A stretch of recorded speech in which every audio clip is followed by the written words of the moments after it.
نہایت ہی معزز و محتشم سامعین حضرات، اللہ رب العزت کا لاکھ لاکھ فضل و احسان ہے کہ اس نے ہمیں ایک مرتبہ پھر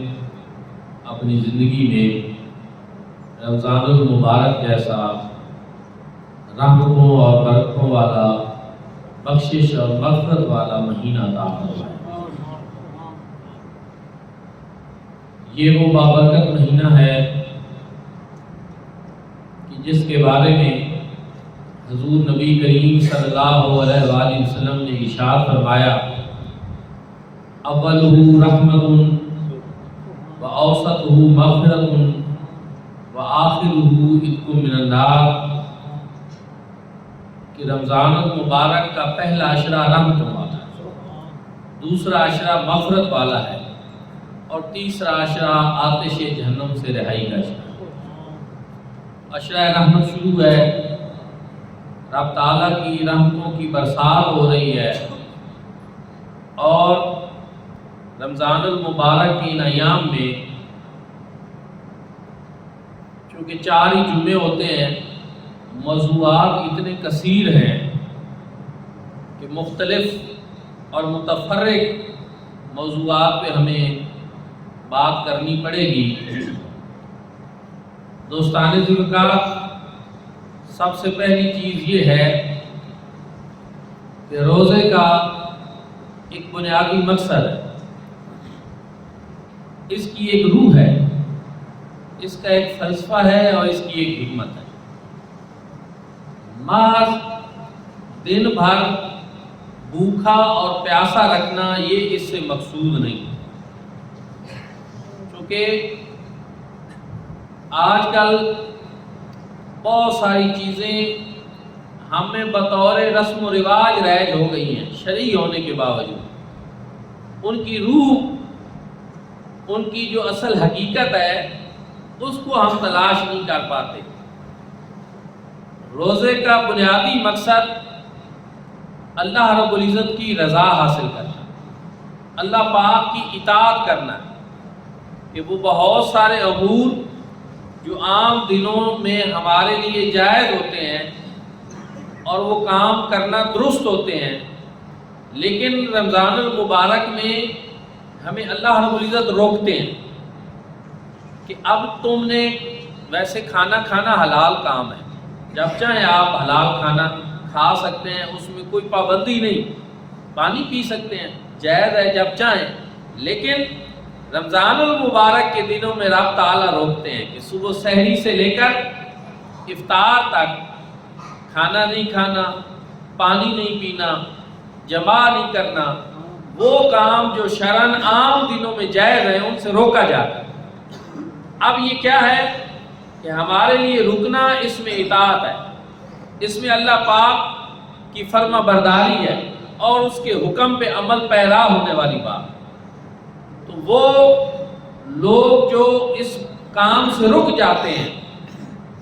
اپنے ہاتھ کھانے پینے سے روک لیتے ہیں، ان کو سب سے پہلی چیز یہ ہے کہ رضا الہی نصیب۔ اللہ پاک کا حکم ہے رک جاؤ، ہم رک جاؤ، اللہ پاک کی اطاعت نصیب۔ دوسرا، ان کو حضور نبی کریم صلی اللہ علیہ وآلہ وسلم کی اتباع بھی نصیب، کیونکہ حضور نبی کریم صلی اللہ علیہ وآلہ وسلم کی ظہری حیات طیبہ میں 9 مرتبہ رمضان المبارک کے روزے آئے اور حضور علیہ الصلوۃ والسلام نے وہ رکھے۔ اور اس سے بھی عجیب بات یہ ہے کہ حضور علیہ الصلوۃ والسلام کی ظہری حیات طیبہ میں جتنے روزے آئے وہ سارے کے سارے گرمیوں میں۔ آج ہمیں وادی سون میں تو روزہ رکھ کر گرمی سردی کا تو صحیح معنوں میں پتہ ہی نہیں چلتا، پیاس کا اتنا احساس ہی نہیں ہوتا۔ کل مجھے اسلام آباد جانا پڑا، ٹی وی پہ، پی ٹی وی پہ لائیو پروگرام تھا، شام کو واپس آیا تو میں نے طلب کی پہلی دفعہ کہ پانی پہلے پیوں، خیش پیدا ہوئی، تھوڑا سا وہ سفر اور باہر نکلے سون سے۔ لیکن یہاں روٹین میں ایسا نہیں ہوتا، کہ کوئی بندے کو بہت زیادہ پیاس کی شدت محسوس ہو، ایک اللہ پاک کا کرم ہے کہ روزے کا اجر بھی نصیب ہو رہا ہے، اور یہاں کوئی دشواری بھی نہیں اور پریشانی بھی نہیں، لیکن حضور نبی کریم صلی اللہ علیہ وآلہ وسلم نے روزہ رکھا، گرمیوں کے روزے رکھے، اور روزے کے ساتھ سفر بھی فرمائے اور غزوات میں شریک بھی۔ آج ہماری مسجدوں میں ماشاءاللہ خوبصورت اور نرم قالین یہاں پہ موجود ہے، اور اوپر ٹھنڈی ہوا دینے والے پنکھے چل رہے ہیں، کیا مشکل ہے؟ پھر بھی کتنی بڑی بد نصیبی اور معلومی ہوگی اس شخص کی جو اتنے خوبصورت ماحول میں بھی روزہ نہ رکھ سکے اور اپنے خالق اور مالک کو راضی نہ کر سکے۔ دوستان ذوالفقار، روزے کی بنیادی روح جو ہے وہ اللہ پاک کو راضی کرنا ہے، اور جن کاموں سے وہ روکتے ہیں ان سے اپنے آپ کو روکنا ہے اور اس کی پریکٹس کرنی ہے کہ پورا مہینہ ہم رکتے ہیں جن چیزوں سے اللہ پاک ہمیں روکتے ہیں، کہ دن کو کھانا نہیں کھانا ہم نہیں کھاتے، پانی نہیں پینا ہم نہیں پیتے۔ اچھا، کبھی بہت زیادہ پیاس ستا بھی جاتی ہے، بھوک بھی کبھی زیادہ لگ جاتی ہے، تو بندہ نہیں کھاتا اور نہیں پیتا، کیوں بھائی؟ بند کمرہ ہے، ہر طرح کے کھانے پڑے ہیں، انواع و اقسام کی چیزیں پڑی ہیں، ٹھنڈے اور میٹھے شربت بھی موجود ہے، بند کمرے میں کوئی دیکھنے والا بھی نہیں، لیکن ہاتھ آگے نہیں بڑھتے، کیوں؟ کیونکہ کوئی دیکھے نہ دیکھے میرا رب تو مجھے دیکھا۔ تقویٰ کا احساس اجاگر ہو جاتا ہے،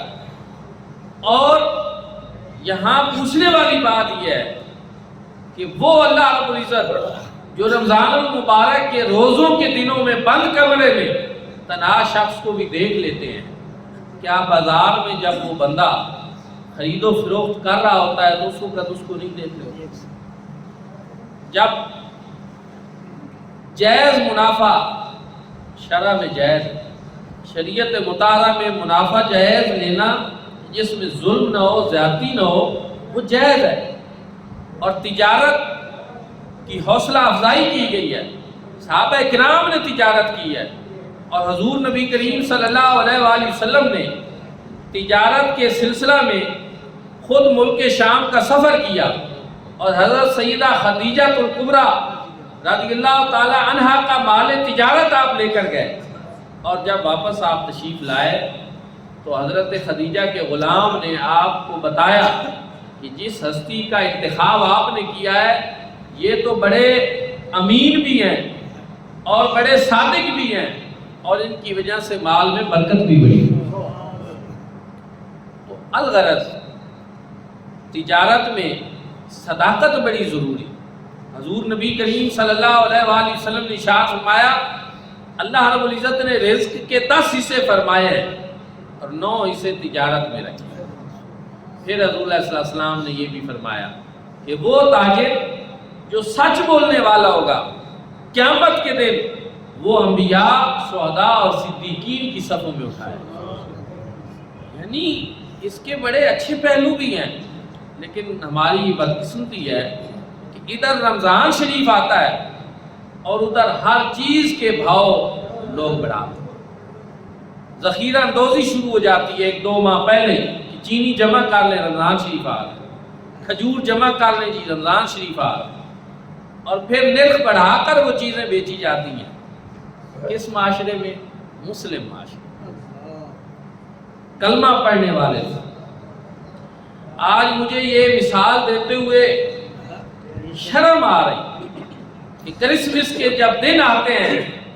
تو یورپ میں عیسائی اپنی چیزوں کے ریٹ سستے کرتے ہیں، اور جب ادھر رمضان المبارک آتا ہے یا عید کے دن آتے ہیں تو پھر ادھر دام مسلمان بڑھا دیتے ہیں۔ کچھ ہمیں بھی سوچنا چاہیے، پوری دنیا میں دیکھ رہی ہے، اور ہم جس ہستی پاک کا کلمہ پڑھتے ہیں کل ان کو کیا منہ دکھائیں؟ گراں فروشی، ذخیرہ اندوزی اور ملاوٹ، یہ تو آپ کوئی مسئلہ ہی نہیں رہا۔ کوئی چیز آپ خالص لینے نکلیں آپ کو آج نہیں ملے، اور یہ کام کرنے والے کوئی اور نہیں، آپ اور میں، ہم سب ہیں۔ اور بظاہر کلمہ پڑھنے والے. تو بہرحال اللہ رب العزت کا خوف اور تقویٰ جو احساس رمضان شریف میں اجاگر ہوتا ہے، رمضان کے باقی دنوں میں بھی یہ ہمارے اندر ہونا چاہیے. یہ احساس جنم لینا چاہیے، کوئی دیکھے نہ دیکھے میرا رب تو مجھے دیکھے. آج شہروں میں بعض جگہوں پہ دیکھیں لکھا ہوتا ہے کہ آپ یہاں قانون کی خلاف ورزی مت کریں، کیمرہ کی آنکھ آپ کو دیکھ رہی ہے. لوگ مطاعت ہو جاتے ہیں، کیمرہ کو دیکھ کر مطاعت ہو جاتے ہیں کہ جی ہمیں نوٹ کیا جا رہا ہے. یہ دنیا کا کیمرہ ہے، پتہ نہیں وہ چل بھی رہا ہوگا یا نہیں، لیکن لوگ مطاعت ہو جاتے ہیں. لیکن اللہ رب العزت جو علیم و بذات صدور ہے، جو علیم و خبیر ہے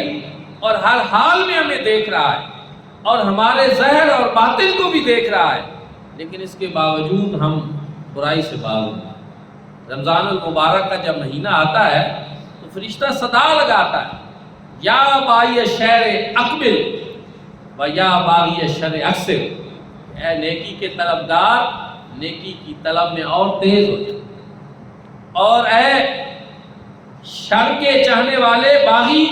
اپنے شر سے باز آ. لیکن لوگ پھر بھی باز نہیں آتے. دوستان ذوالفقار روزہ کی اصل روح جو ہے وہ دن بھر بھوک اور پیاس نہیں، بلکہ اللہ رب العزت کی بارگاہ سے تقویٰ کا نصیب ہونا ہے، رضا الہی ہے، اطاعت خدا ہے اور اتباع مصطفیٰ کریم صلی اللہ علیہ وسلم. اسی لیے فرمایا کہ وہ شخص جو روزہ رکھ کر جھوٹ بولے،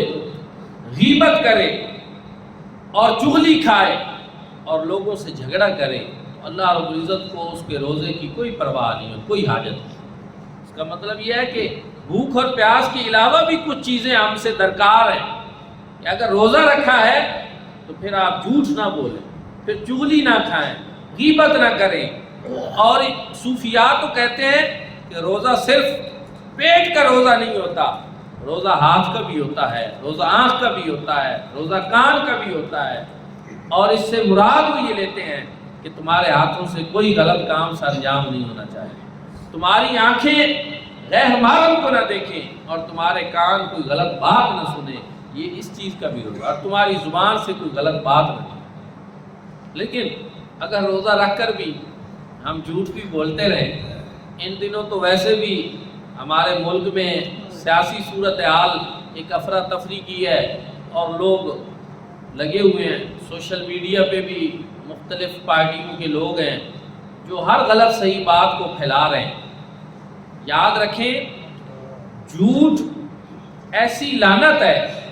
ایسی برائی ہے، ایسا کبھی فعل ہے کہ جس کی مذہب میں، سیاست میں، معاشرت میں کہیں بھی گنجائش نہیں.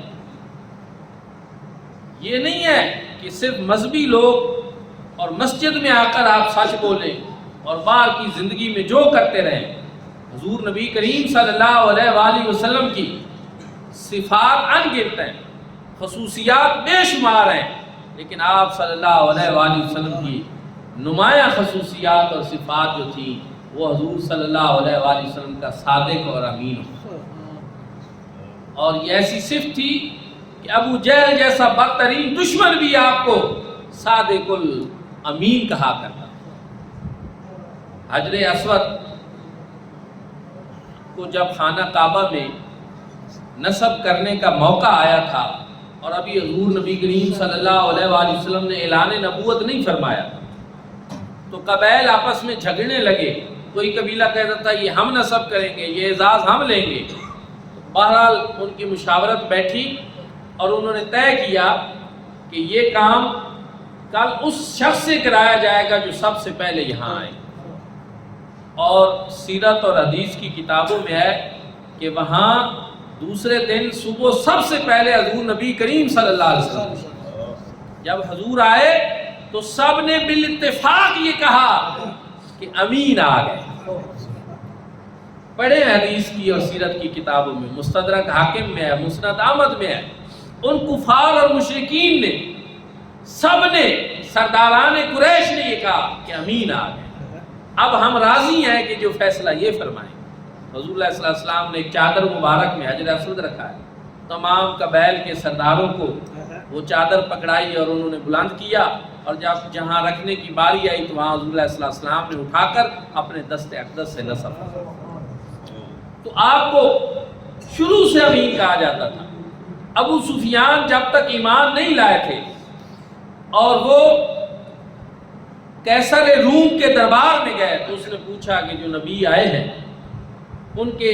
دعوے کیا ہیں، وہ کیا کہتے ہیں اور ان کا طرز عمل کیا ہے۔ انہوں نے بتایا کہ وہ اللہ کی طرف بلاتے ہیں، بتوں کی پوجا سے روکتے ہیں، نماز روزے کا حکم دیتے ہیں، وعدے کی پاسداری کا حکم دیتے ہیں۔ یہ ساری باتیں جب اس نے سنی تو اس نے کہا کہ جو نماز کا حکم دیتا ہے، جو وعدے کو ایفا کرتا ہے، جو امانت کی بات کرتا ہے، جو صداقت کی بات کرتا ہے، وہ بادشاہ نہیں ہوتا، وہ نبی ہوتا۔ اسی طرح شاہ حبشہ نجاشی کے دربار میں جب حضور نبی کریم صلی اللہ علیہ وآلہ وسلم نے حضرت جعفر بن طیار کو بھیجا، حضرت جعفر طیار نے وہاں یہ بتایا کہ وہ حضور نبی کریم صلی اللہ علیہ وآلہ وسلم ہمارے درمیان جلوہ گر ہو چکے ہیں، جو ہمیں اچھائی کا حکم دیتے ہیں، جو ہمیں امانت کو پورا کرنے کا حکم دیتے ہیں، اور جو ہمیں سچ بولنے کا حکم دیتے ہیں۔ اس لیے یہ تو حضور علیہ الصلوۃ والسلام کے وہ اوصاف جلیلہ ہیں کہ جو شروع سے ہیں، اور اپنے تو اپنے غیر بھی مانتے تھے، لیکن آج اسی نبی کا کلمہ پڑھنے والوں امت جو ہے، آج امت میں نہ امانت رہی ہے اور نہ صداقت، ہر طرف جھوٹ کا راج ہے اور خیانت پہ خیانت لوگ کرتے چلے گئے۔ حضور نبی کریم صلی اللہ علیہ وآلہ وسلم نے ارشاد فرمایا کہ جو شخص جھوٹ بولتا ہے وہ منافق ہوتا ہے، یہ اس کی نشانی ہے، اور جو امانت میں خیانت کرتا ہے یہ بھی منافق کی نشانی ہے، مسلمان اور مومن کی نشانی نہیں ہے۔ ایک صحابی حاضر ہوئے اور انہوں نے عرض کیا، رسول اللہ میں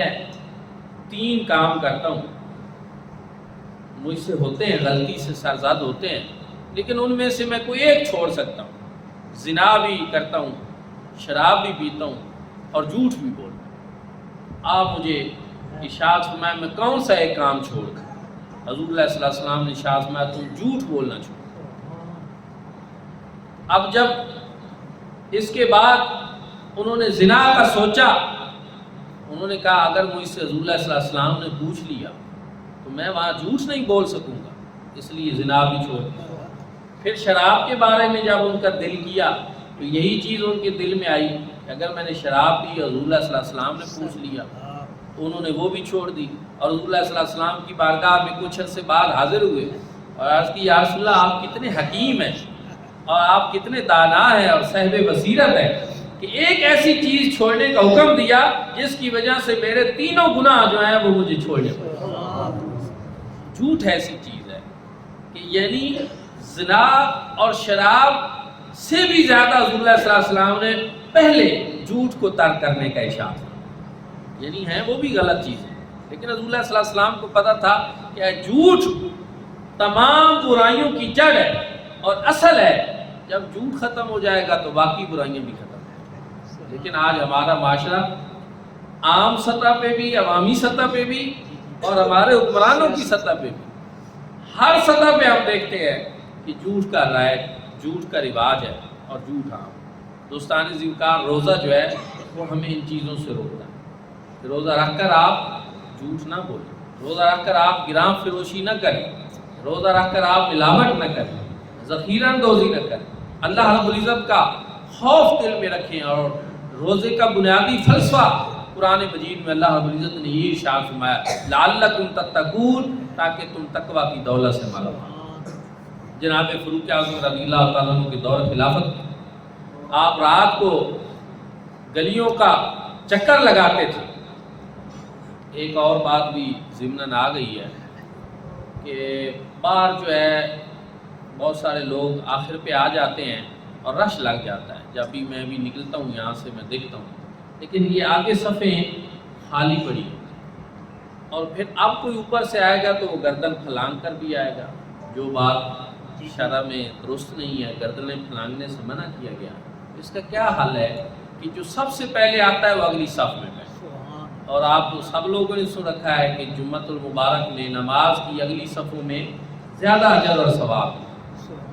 اور ایک سرخ اونٹ اللہ کی راہ میں ذبح کر کے صدقہ کرنے کا ثواب ہے، اور جو سب سے آخر میں آتا ہے اس کو ایک مرغی کا انڈا اللہ کی بارگاہ میں صدقہ کرنے کا ثواب ہے۔ تو آپ زیادہ اجر پایا کریں، جب تشریف لایا کریں۔ میں اپنی طرف سے گارنٹی دیتا ہوں کچھ بھی آپ کو نہیں کہا جائے گا،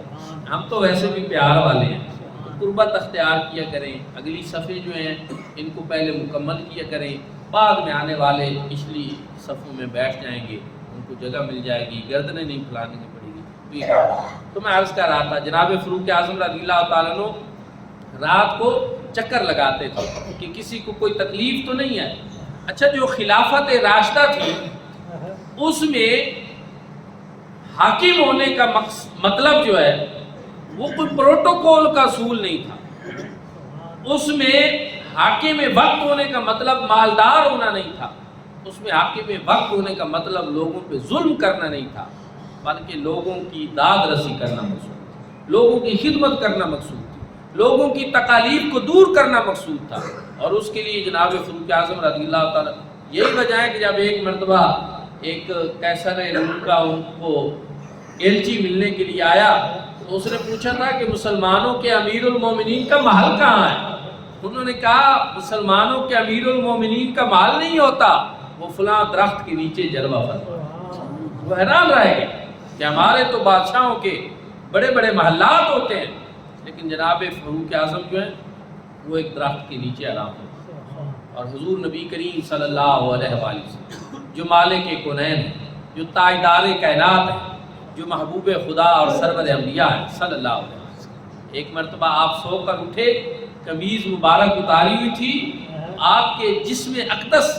نازنی جسم اقدس کے اوپر وہ جو نیچے کھجور کی چٹائی جو پڑی ہوئی تھی اس کے سارے نشانات نظر آ رہے ہیں۔